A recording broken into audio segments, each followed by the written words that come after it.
अविरल विद्या YouTube channel में आपका हार्दिक स्वागत है। आइए मित्रों, आज हम पढ़ते हैं संस्कृत स्वयं शिक्षक का पाठ 3। इसमें सर्वप्रथम कुछ शब्द दे रखे हैं, उनको पढ़ते हैं। सायं शाम को, प्रातः प्रातःकाल, रात्रौ रात्रि में या रात में, श्वः यानी आने वाला कल, परश्वः यानी परसों, दिवा दिन में, मध्याह्ने दोपहर में, अद्य आज, ह्यः कल यानी बीता हुआ कल। तो मित्रों, ये जो सायं शब्द है ये यों का त्यों ही रहेगा, इसके रूप नहीं चलाने किसी को भी कि सायं साये सायानी ऐसे नहीं करना है। ये ऐसा ही रहता है, इसका अर्थ शाम को ही होता है या शाम में हो सकता है। प्रातः, प्रातः को भी हम ऐसे ही लिखेंगे कि प्रातः यानी कि सवेरे। कुछ लोग कहना चाहें तो वो प्रातः काले, प्रातः काले, प्रातः काले का अर्थ हो जाएगा सुबह के समय में। रात्रौ, ये जो शब्द है कि रात्रि, रात्रिहि, रात्रिहि शब्द का सप्तमी विभक्ति का एक वचन अगर हम बनाते हैं तो वो रात्रौ बनता है। छोड़ते हैं अभी उसे, छोड़ के चलते हैं अभी, क्योंकि पुस्तक में उसके बारे में आया नहीं है। जब आएगा तब हम पढ़ेंगे। रात्रों का इतना समझते हैं कि रात्रि में। अगर आपको रात्रि में लिखना है तो रात्रौ ही आएगा। श्वः यानी आने वाला कल, परश्वः परसों, दिवा दिन में, मध्याह्ने दोपहर में, अद्य आज, ह्यः कल यानी बीता हुआ कल। ठीक है मित्रों, तो ये जो वाक्य पढ़ने से पहले अब हम थोड़ा कुछ अपने बनाए हुए वाक्य हैं उनको देखते हैं, उससे हमें एक चीज क्लियर भी होगी। देखिए, अभी हम प्रेजेंट टेंस यानी कि वर्तमान काल पढ़ते हैं, थोड़ा साधारण वर्तमान काल। उसमें हम एक चीज देखते हैं, तो एक तो कार्य को करने वाला है और एक क्रिया है। अभी ऐसे वाक्यों को ही हम बनाते हैं, जैसे कि बालकः गच्छति, बालक जाता है, त्वं गच्छसि, तू जाता है, अहम गच्छामि, मैं जाता हूं। कि ये बालक के साथ गच्छति क्यों लगा, त्वं के साथ गच्छसि क्यों लगा, अहम के साथ गच्छामि क्यों लगा, ठीक है, ये हमें जानना है। तो संस्कृत भाषा में ऐसा है कि कर्ता का यानी जो कार्य को करने वाला है उसका जो पुरुष और वचन होता है, उसी के प्रकार, उसी के अनुसार क्रिया का पुरुष और वचन होता है। तो पुरुष और वचन पर हम नहीं जाते हुए एक बात अभी साधारण सी है, उसको समझते हैं, क्योंकि उसको समझने में कोई दिक्कत भी नहीं है। पहली बात कि ये जो क्रियाएं हैं ये एक वचन की क्रियाएं हैं, ठीक है। और ये जो यहाँ जो लिखा हुआ है यानी ये त्वम सर्वनाम है, अहम सर्वनाम है, और बालक जो संज्ञा है, कर्ता है, ये है क्या है, ये भी एक वचन में है। तो इससे आपको एक बात तो स्पष्ट हो ही जाती है कि बालकः यानी कि जो कर्ता का वचन होगा वही वचन उसका भी होता है क्रिया का, ठीक है। अब एक चीज को ध्यान रखें कि त्वम के साथ अगर हमें लिखना है कि तू जाता है तो गच्छसि ही आएगा। अगर पढ़ता है तो पठसि, लिखता है तो लिखसि। वो त्वम के साथ में जो सी करके आएगा वो त्वम के साथ में ही आएगा। ऐसे ही अहम के साथ में आमी वाले ही आएंगे, जैसे अहम गच्छामि, पठामि, लिखामि, वदामि, तो वो अहम के साथ ही आएंगे। गच्छामि हो, पठामि हो, लिखामि हो, वदामि हो, ये सिर्फ अहम के साथ ही आ सकते हैं, अन्य किसी के साथ में ये नहीं लिखे जाएंगे।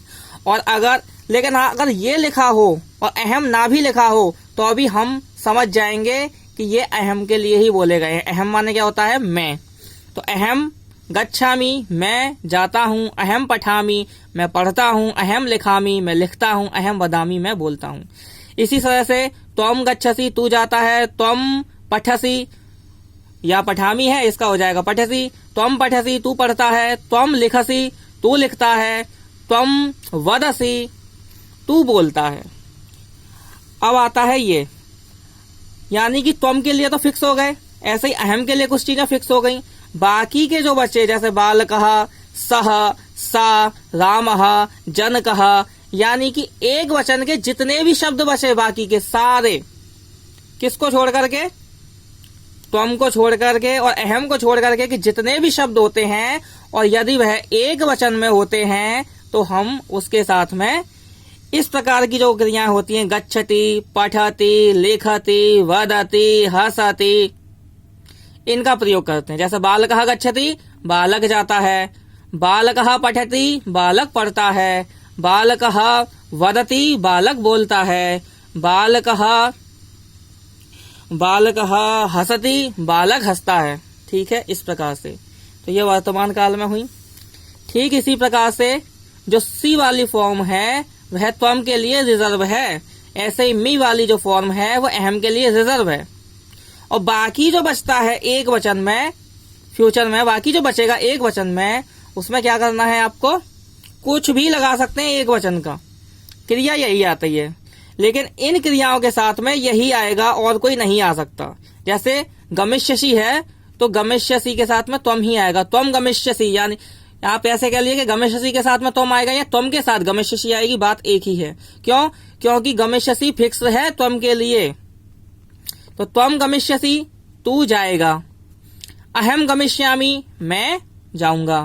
बाकी का बचा बालकः गमिष्यति, बालक जाएगा, रामः गमिष्यति, राम जाएगा, जनकः गमिष्यति, जनक जाएगा।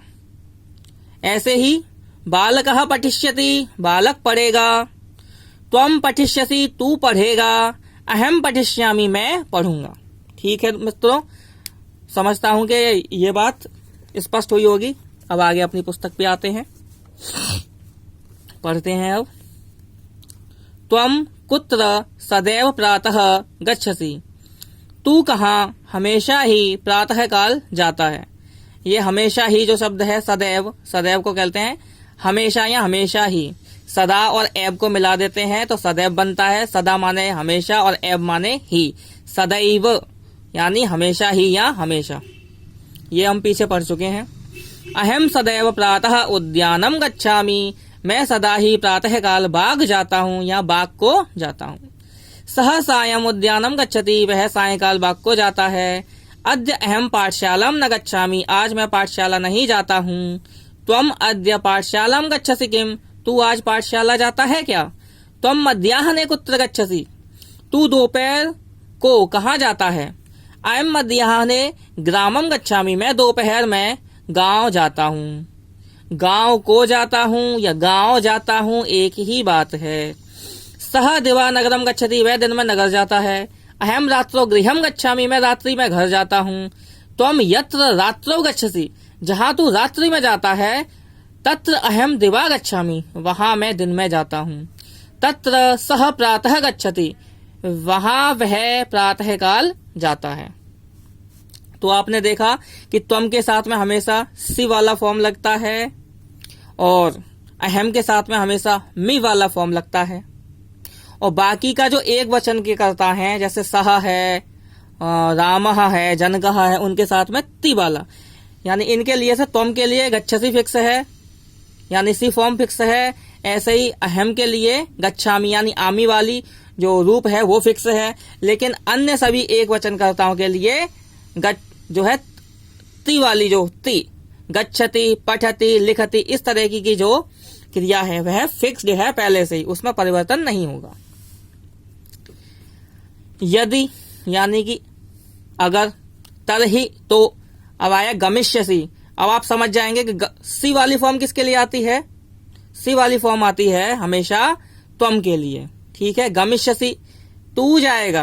अब यहाँ पर तू है नहीं है, त्वम है नहीं, फिर भी हमने यहाँ पर हिंदी में इसका अनुवाद तू जाएगा ही लिखेगा। क्यों? क्योंकि गमिष्यसि है ही त्वम के लिए पहले से फिक्स्ड। गमिष्यति, वह जाएगा, गमिष्यति वह जाएगा। अगर सिर्फ गमिष्यति है तो इसका अर्थ हो गया वह जाएगा। क्यों? क्योंकि वो वह के लिए जो सर्वनाम है वह के लिए आ सकता है। अन्यथा आप किसी के साथ भी गमिष्यति लगा सकते हैं, बस किस किस को छोड़कर, अहम और त्वम को छोड़कर एक वचन में। ऐसा नहीं करना है कि आवाम और वयम के साथ में ये लगा दें गमिष्यति, नहीं, अभी सिर्फ बात एक वचन की हो रही है। यानी सिंगल कर्ता, एक ही होना चाहिए कार्य करने वाला। गमिष्यति वह जाएगा, यथा जैसे, तथा वैसे, कथम कैसे, गमिष्यामि मैं जाऊंगा, जालंधर नगरम जालंधर नगर को, हरिद्वार नगरम हरिद्वार शहर को। आइए मित्रों आगे पढ़ते हैं। यदि त्वम जालंधर नगरम श्वः गमिष्यसि, अगर तू जालंधर शहर को कल जाएगा, तर्हि अहम हरिद्वारम परश्वः गमिष्यामि, तो मैं हरिद्वार शहर को परसों जाऊंगा। यदि त्वम गमिष्यसि तदा अहम गमिष्यामि, जब तू जाएगा तब मैं जाऊंगा। यदि तुम न गमिष्यसि तर्हि अहम न गमिष्यामि, अगर तू नहीं जाएगा तो मैं नहीं जाऊंगा।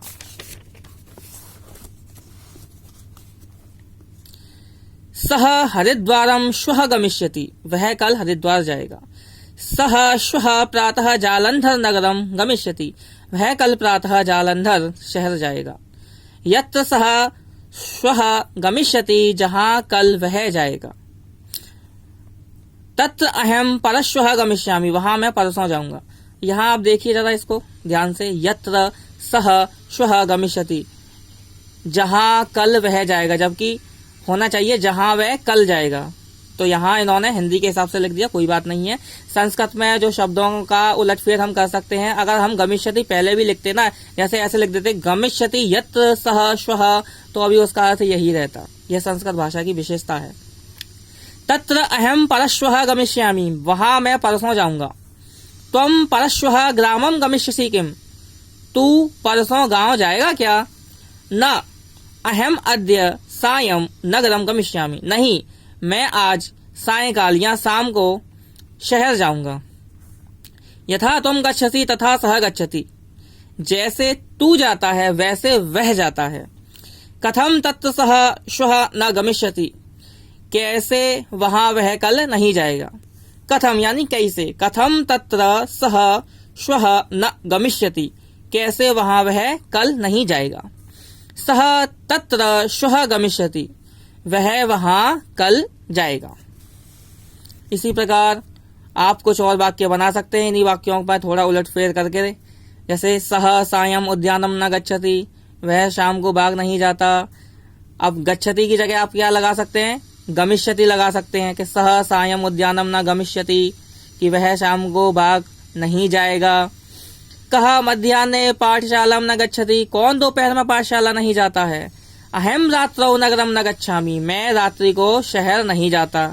अब गच्छामि की जगह लगा देंगे गमिष्यामि, तो क्या हो जाएगा, मैं रात्रि को या रात्रि में शहर को नहीं जाऊंगा।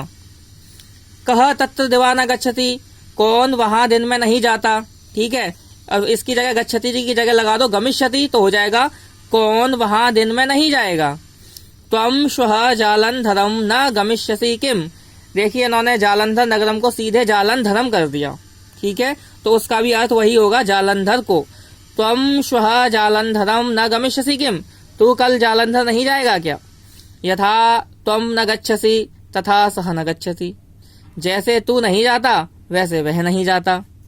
कथम सह न गच्छति, कैसे वह नहीं जाता। सह रात्रौ कुत्र कुत्र न गमिष्यति, सह रात्रौ कुत्र कुत्र न गमिष्यति, वह रात्रि में कहां कहां नहीं जाएगा।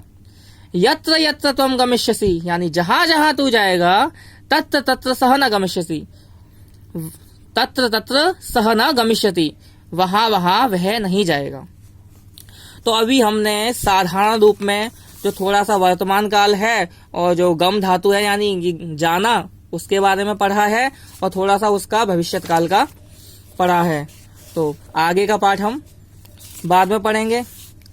वैसे यह जो पुस्तक है वह स्वयं शिक्षक है, यानी कि स्वयं से सिखाने के लिए। फिर भी मैं ये जो चलचित्र यानी जो वीडियो बना रहा हूँ वह इस वजह से बना रहा हूँ कि यहाँ कहीं किसी को दिक्कत आ रही है तो वह दिक्कत नहीं आएगी। आप इसको पढ़ते चले जाएंगे तो आपको आसानी से समझ में आता चले जाएगा। कोई दिक्कत आती है तो आप कमेंट में लिख सकते हैं, लेकिन वो जो परेशानी वो इस बुक से रिलेटेड होगी तो ज्यादा अच्छा रहेगा।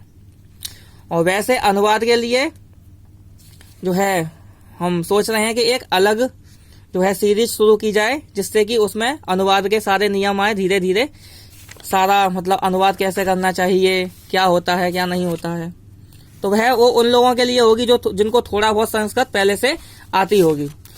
ठीक है, तो मित्रों आप पढ़ते रहें इस पुस्तक को, और आप संस्कृत भाषा की सेवा कर रहे हैं संस्कृत भाषा को सीखकर, उसके लिए आप सभी का हृदय से धन्यवाद। हरि ओम।